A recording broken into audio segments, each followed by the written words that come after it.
Hello friends, welcome back to ദിയാനിരീസ് world. അപ്പോൾ നമ്മൾ ഇന്ന് ലുലു മാളിലെ ഫ്ലവർ ഷോ കാണാനാണ് വന്നത്. നമ്മൾ ലുലു മാളിൽ വന്നത് നാളെ സ്കൂളിൻ്റെ ഫുഡ് ഫെസ്റ്റ് ആയിരുന്നു. അതുകൊണ്ട് സാധനങ്ങൾ വാങ്ങാൻ വേണ്ടിയിട്ടാണ് നമ്മൾ വന്നത്. ഇവിടെ നല്ല ഭംഗിയുള്ള ഫ്ലവേഴ്സൊക്കെ ഉണ്ടായിരുന്നു. എനിക്ക് ഫുഡ് ഫെസ്റ്റിൻ്റെ ടോപ്പിക് കപ്പയും മീൻ കറിയും ആയിരുന്നു. എൻ്റെ ചേച്ചിക്ക് കൊടുത്തിരുന്നത് പാസ്ത ആയിരുന്നു. ചൈനീസ് ജപ്പാൻ അങ്ങനത്തെ ഫുഡ് ഐറ്റംസ് ഒക്കെ ആയിരുന്നു കൊടുത്തിരുന്നത് ചേച്ചിക്ക്. അതുകൊണ്ട് ചേച്ചി പാസ്ത കൊണ്ടുപോയി. അവിടെ നല്ല ട്രീസും ഫ്ലവേഴ്സൊക്കെ ഉണ്ടായിരുന്നു. നല്ല ഇഷ്ടപ്പെട്ടു, നല്ല ഭംഗിയായിരുന്നു കാണാൻ. നല്ല ഭംഗിയുള്ള ട്രീസൊക്കെ വെച്ചിരുന്നു. കുഞ്ഞു പ്ലാന്റ് പോലത്തെ ട്രീസ് ആയിരുന്നു ഇരുന്നത്. കാണാൻ നല്ല ഭംഗിയൊക്കെ ഉണ്ടായിരുന്നു.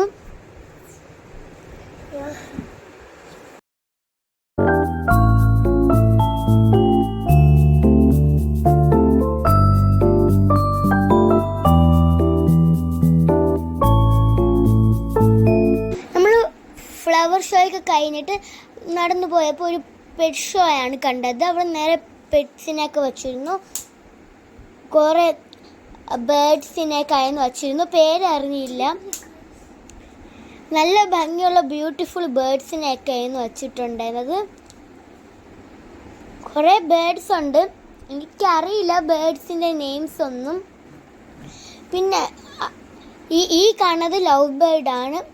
അതിൻ്റെ പേര് മാത്രമേ എനിക്കറിയാവൂ, ബാക്കിയുള്ളതിനൊന്നും എനിക്കറിയില്ലായിരുന്നു. പിന്നെ കുഞ്ഞു കുറേ ബേർഡ്സൊക്കെ ഉണ്ടായിരുന്നു. നല്ല ബ്യൂട്ടിഫുൾ ആയിരുന്നു. പിന്നെ കയ്യിൽ കുറേ ആൾക്കാർ കയ്യിൽ പാരറ്റിനൊക്കെ ഇരുത്തി. എനിക്ക് പേടിയായിരുന്നു, ഞാൻ അതുകൊണ്ട് ഇരുത്തിയില്ല. ഞാൻ അതിനെ തൊട്ട് നോക്കിയത് മാത്രമേ ഉള്ളൂ. എനിക്ക് നല്ല പേടിയായിരുന്നു, അതുകൊണ്ട് ഞാൻ അതിനൊന്നും എടുക്കാൻ പോയില്ല. അത് പാരറ്റാണെന്നാണ് തോന്നുന്നത്.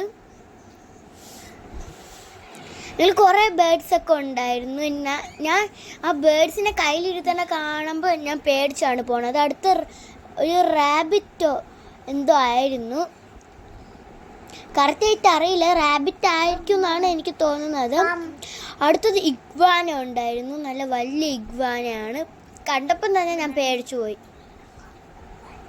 നമുക്ക് തോളിലൊക്കെ ഇടാം.